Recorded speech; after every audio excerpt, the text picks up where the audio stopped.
Hare Krishna, Krishna Krishna, Hare Hare, Hare Ram, Ram Ram, Hare Hare. So today's topic would be, what is Krishna consciousness? So we'll go by the word Krishna. Kri means greatest and Na means pleasure. So the word means greatest pleasure. And consciousness is an English word, you can say that. Consciousness means awareness. Awareness of what? Awareness of surrounding. So whenever you see a source of light or natural source of light or water, which should remind you of Krishna, because it is said in Bhagavad Gita that Krishna says that the taste in water is me, and the sun and moon is also compared as eyes of Lord Krishna. So those are the things. And now if you talk about what is the process, if Krishna consciousness as a process, then a snippet which is I want to share is the art of focusing one's attention on the Supreme and giving one's love to Him is called Krishna consciousness. It is taken from the Krishna book, and that is the process if you talk about. And the real meaning of yoga is the connecting yourself with Lord. That is the real meaning. The mundane yoga which you see, it is not the real meaning of yoga. So that is the Krishna consciousness of the Hindi meaning would be Bhakti Yoga. An ultimate goal of every individual should be connecting oneself with the God. So that is something which should be aware of. And if you talk about why an individual should perform all those activities, why it should concern you, why it is so immediate and urgent to perform this. So another snippet would be for one who takes the Krishna consciousness process, the seed of latent reaction of his sinful actions are all nullified.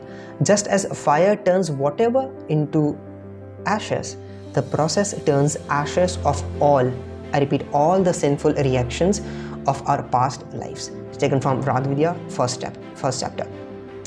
And if we will also discuss about the 9 different processes which are in there in Krishna consciousness, or 9 different processes of devotional services.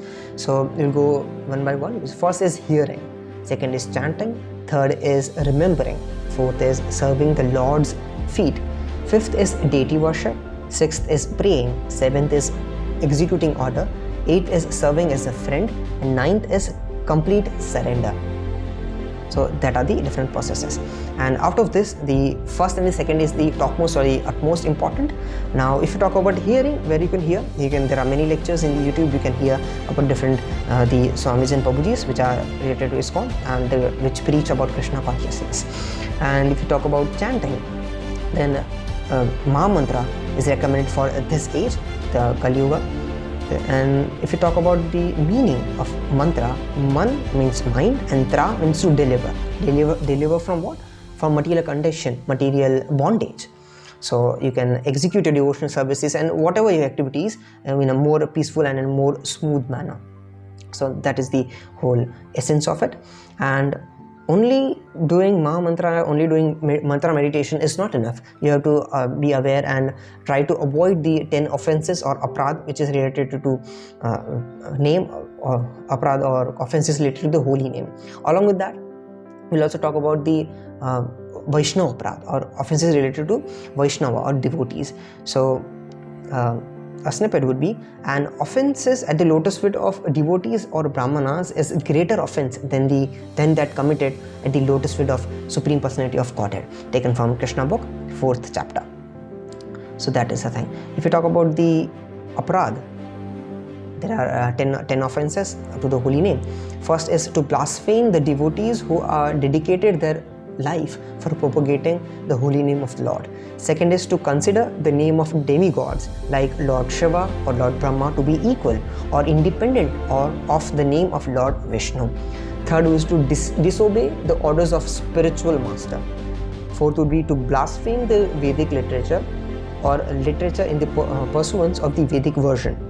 Blasphemy would be fault finding. The synonym would be. Fifth would be to consider the glories of chanting of the Hare Krishna to be imagination. Sixth is to give interpretation on the holy name of the Lord. Seventh, to commit sinful activities on the strength of the holy name of the Lord. Eighth, to consider the chanting of the Hare Krishna one of the auspicious ritualistic activities offered in the Vedas as fruitive activities or karma kand, as also known as. Ninth is to instruct a faithless person about the glories of the holy name. And 10th would be to have a complete faith on the chanting, not to have a complete faith in chanting of the holy name, and to maintain the material attachment even after understanding so much about Krishna consciousness and in the same matter. And the mother of all offenses is to chant chant inattentively, being distracted while chanting. So that is the mother of offenses. And it is written in Namamrit, if one chants the exalted holy name of Lord again and again, and yet his love for Supreme Lord does not develop and tears does not appear in his eyes, it is evident that because of his offenses in chanting, the seed of the holy name of Krishna doesn't sprout. So that is the thing. Along with that, okay, you understand what Krishna consciousness is and the different processes. Like if we will talk about how do you get it, how do I got the Krishna consciousness. So the seed of Krishna consciousness is sown either by Guru or the spiritual master, or by the Krishna, the Lord himself. So if you talk about Krishna, if you want to get Krishna consciousness, you have to first understand Lord Krishna. So to understand Lord Krishna, you have to purify your senses. How do you purify your senses? By controlling your senses. And how can you do that same? By doing Mahamantra and doing more devotional services. So there's an entire cycle which goes by. And if you talk about Guru, you get spiritual master. You can inquire that there are many centers in the entire world, and you can go to any ISKCON centers and the temples to get the knowledge for the same. And what ISKCON provides signs of God. Along with that, it provides medication. Why medication? Are we a disease? Of course we are disease. Diseases like lust, anger, greed, accepting honor but not giving the same.